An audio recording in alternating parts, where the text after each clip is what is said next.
MRI मशीनमध्ये ओढलं जाऊन अडकल्याने अमेरिकेमध्ये 61 वर्षीय व्यक्तीचा मृत्यू झाला. MRI रूममध्ये आलेल्या या व्यक्तीच्या गळ्यामध्ये 20 पाऊंड म्हणजे जवळपास 9 किलो वजनाची धातूची चेन होती. त्यामुळे ते मशीनमध्ये ओढले गेले असं नासाऊ काउंटी पोलिसांनी सांगितलं.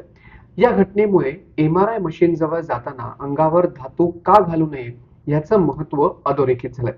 या व्हिडिओतून आपण MRI सेंटरमध्ये जाताना काय काळजी घ्यावी याची माहिती घेणार आहोत. MRI मशीनमध्ये शरीरातील अवयवांच्या प्रतिमा तयार करण्यासाठी मोठ्या प्रमाणात मजबूत चुंबकीय लहरींचा वापर केला जातो.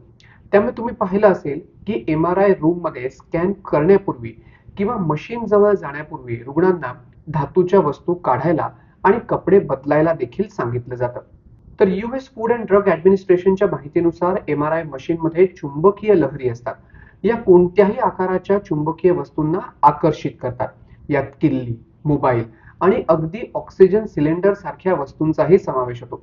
या वस्तू हवेत उडाल्या तरी मशीनसह त्या ठिकाणी उपस्थित रुग्ण आणि इतर कर्मचारी यांना दुखापत होऊ शकते. 2001 मध्ये न्यूयॉर्क शहरातील एका वैद्यकीय केंद्रात एका 6 वर्षाच्या मुलाचा MRI तपासणी दरम्यान कवटी फ्रॅक्चर झाल्याने मृत्यू झाला होता.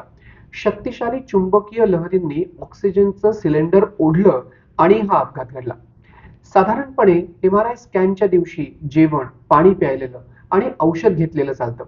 काही विशिष्ट चाचण्यांसाठी स्कॅनच्या 4 तास आधी काहीही खाऊ नये असा देखील डॉक्टर सल्ला देतात. तर काहींना जास्त पाणी प्यायला देखील सांगितलं जातं. तर MRI स्कॅन करताना चुंबकीय लहरी निर्माण होतात. त्यामुळे कोणत्याही प्रकारची धातूची वस्तू शरीरावर असू नये. यात घड्याळ, नेकलेस, झुमक्यांसारखे दागिने, पिअर्सिंग धातूचा वापर केलेले खोटे दात, श्रवण यंत्र, विग, कारण काही विग मध्ये धातूचे लहान तुकडे देखील असतात, हेअरपिन, मेटल इंक असलेले टॅटू, कॉइन्स, कात्री, क्रेडिट आणि डेबिट कार्ड, पेपर क्लिप या वस्तूंचा समावेश होतो.